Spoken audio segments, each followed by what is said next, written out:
So we sat in a circle in this room in the Dalai Lama's palace for much of the week, and he was flanked by a half a dozen other great respected Tibetan teachers. And he would come in, we'd all sit there first, and he would come in and he'd smile and he'd go around and shake everybody's hand. And even to shake hands with the Dalai Lama, he comes up and he shakes your hand and he looks at you to make sure that you're really, there. And then it lingers for a minute. It's not like a cursory handshake, but it's that extra couple of seconds where he just holds your hand to make sure that you really made contact with him. It's totally wonderful to shake this man's hand.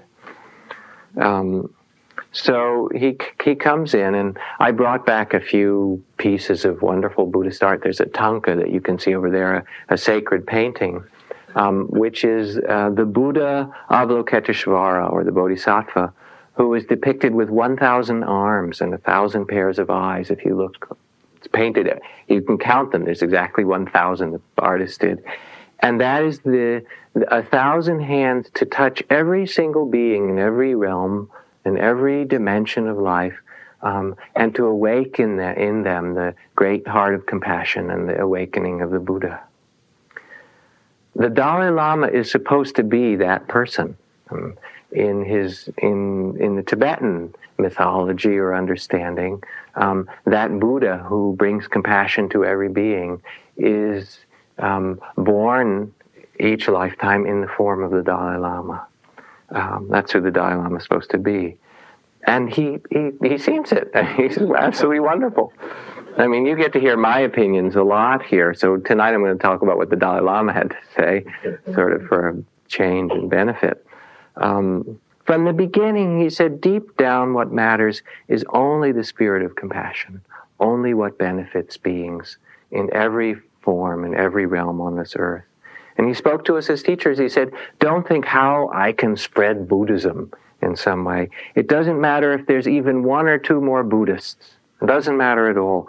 The only thing that matters is the well-being of each person and the well-being of the earth that we live on. This is what matters. And the rest of it is really secondary, is unimportant. So we began.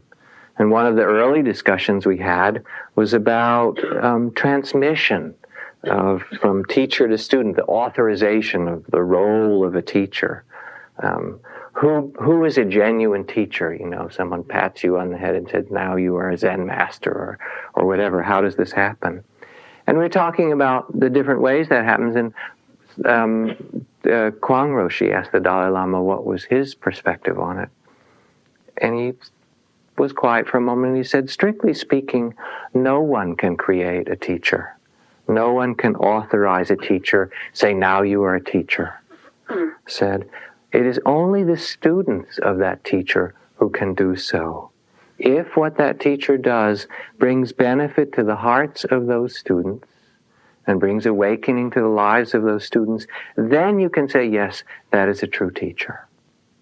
That's where the teacher comes from, by the benefit that they do. And in fact, no one knows, not even a teacher can know in transmitting to a student their understanding. You can't really know whether your student gets it or not, whether you can say, all right, this person now is ready to teach. Only within oneself can you know your own realization. So what matters is the benefit that you bring from your own practice to others around you. He said, however, nirvana, you should remember, nirvana has a wonderful smell, a beautiful scent like flowers, a wonderful flavor.